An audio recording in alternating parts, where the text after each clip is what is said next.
First, we'll just try to understand the pathway of water movement in roots. We are going to study the pathway of water movement in roots. See, water is absorbed by root hairs from the root. If you remember specifically when we talk about water absorption, we know that water is absorbed by the roots. And in roots also, specifically it is the root hair which is involved in the absorption of water. Though I will be attaching two small videos for you to understand these terms in detail. As of now, I just want to explain to you with the help of a diagram the two different mechanisms that we have. The details of the mechanisms we will be taking up in separate videos. See, what is the mechanism of transport of water from root hair to xylem? That is all we are going to understand.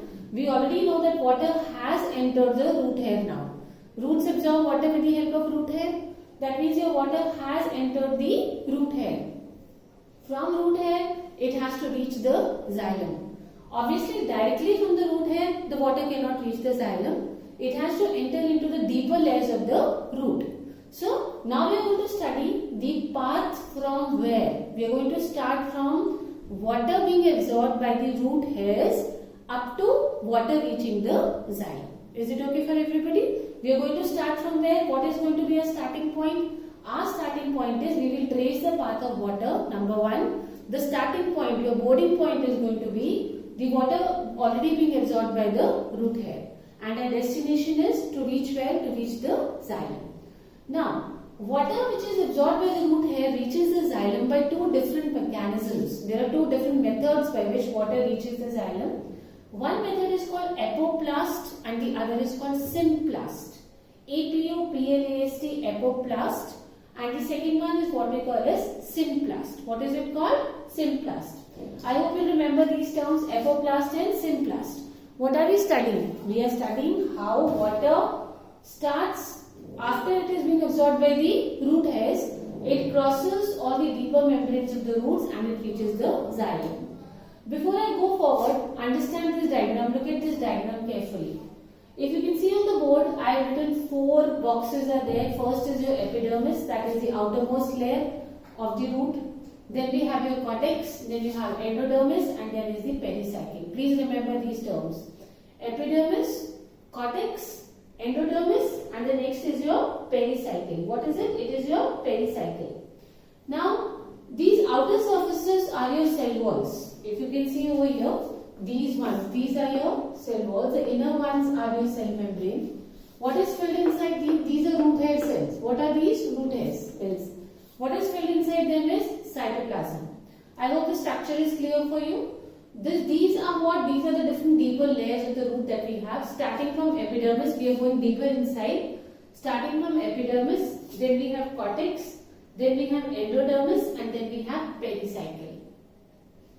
On endodermis, you can see I have made a strip-like structure, a different structure, which is only present on the endodermis. If you can see this structure, this one and this one. This strip is called Casparian strip. This strip is called Casparian strip, and it is present in which hair? It is present in the endodermis part. Please remember this. From outer sequence, if we start, epidermis, cortex, endodermis, pericycle. In endodermis, we have a special patch which you can see a ring kind of a structure, a strip kind of a structure which is known as Casparian strip. If you see these cells, they are adjacent cells placed one next to the other. You have a cell wall, inside you have a cell membrane. You can also see that at some places, let me show you where I made arrows. If you can see these places, this arrow and this arrow. These cell walls are broken at these areas. See at all these places here. What is happening over here? The cell walls are broken. Now the cell walls are broken at these areas. There is a channel which is formed between the cytoplasm of the two cells. I hope you can see and understand. See, this is again another one. Cell wall is broken over here. So what is there? There is a channel between the adjacent cytoplasm of the cells. This point is called as plasmodesmata.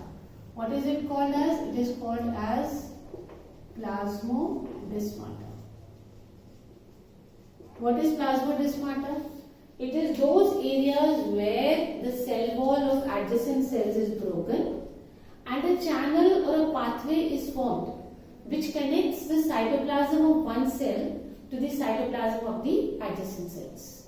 Before I explain the structures to you, I hope you understood what all is this. These are adjacent root hair cells. What are they? Adjacent cells. We are starting from the outermost, that is epidermis, moving on to the next, that is cortex. Okay. After cortex we have endodermis and then pericycle. On endodermis we have this Casparian strip, and in the last water has to reach here. What is this? This is your xylem.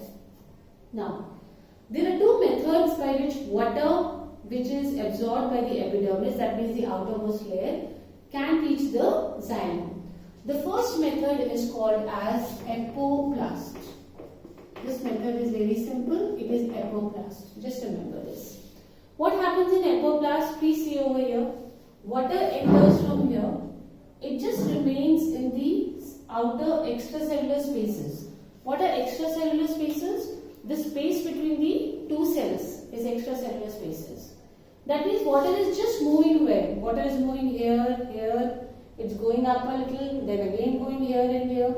It is only confined to, it is only limited to, it is only flowing in extracellular spaces, that means in cell walls. It is in connection with what? It is in the area where they are adjacent what? Adjacent cell walls. These small arrows, if you can see these small arrows. Water is entered from here, then it has come here, here, here, it's going up to here. Then again it is going into the next cell, then here. But remember, it is not entering the plasma membrane. It is not entering inside the cell. It does not enter the plasma membrane. That means it does not enter the cytoplasm of the cell. So the water entered from here, outside cell wall area, that is extracellular spaces. It is moving into extracellular spaces. There is no barrier. It is continuously moving in extracellular spaces. However, when it reaches the endodermis, we have this strip which is called as Casparian strip. Its composition is a little different from cell wall. I will be discussing it in the next video. As of now, just remember that its composition is different from the composition of the normal cell wall. Now, water cannot cross this Casparian strip patch. This patch or this strip, water cannot cross. Then what will water do? That we will study very soon. There is another mechanism which is known as symplast. S-Y-M-P-L-A-S-T, symplast. This is very simple.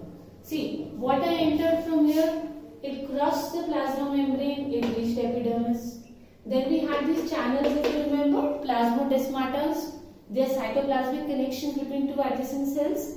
So through plasmodesmata, water has entered from epidermis to cortex, from cortex to endodermis, from endodermis to pericycle, and from pericycle to xylem. So here water is entering into the plasma membrane. It is entering through the plasma membrane. That means it is entering into the cytoplasm of the cells. Such a movement where water pierces the plasma membrane, it enters the cytoplasm, and the transfer of water takes place through plasmodesmata. That means from the cytoplasm of one cell to the cytoplasm of the adjacent cell until water reaches xylem is what we call as the next one, that is symplast. What is this called as? This is called as symplast. Is it okay? Water entered from here, it crossed the plasma membrane, it entered the cytoplasm of epidermis. Now you have these regions. What are these regions called as? Plasmodesmatas. Plasmodesmata was what? A channel, a connection between both of them, between the epidermis and the cortex. So here, from here the water will come into cortex. Again through the plasmodesmata channel it will enter into endodermis, from endodermis to pericycle, and finally it will reach the xylem. It's a simple mechanism. This is symplast. Let's go back to apoplast. In apoplast, water entered from here. It has already entered into the cell wall, but it is not able to enter through the plasma membrane. So it remains confined to cell walls. It remains confined to cell wall. It moves from cell wall of one cell to the cell wall of the adjacent cell. Outside it is going along the banks, if you see. It does not enter the cytoplasm because it is not able to enter the plasma membrane. So it will keep on moving from cell wall to cell wall through we have these spaces, extracellular spaces between the cells, the space between both the cells. However, when water reaches endodermis, we have these ring of Casparian tissues, a little different in composition. They got suberin. The composition is a little different from the normal cell wall composition. I will be telling you the difference in the next video. As of now, just remember that water cannot cross this patch. It cannot cross this Casparian strip. So water which had entered from the cell wall of first cell to the cell wall of second cell, after it has reached this layer, which layer? Endodermis. Now the only option left for it is, see beta, it can come from here to here, but it cannot go beyond this Casparian strip. It cannot cross this Casparian strip. So water does what? Water goes up and then through the plasmodesmata, it enters into the endodermis and then the endodermis to pericycle and then pericycle to xylem. That means this water which entered through apoplast also takes in the last which kind of a movement? Symplast movement.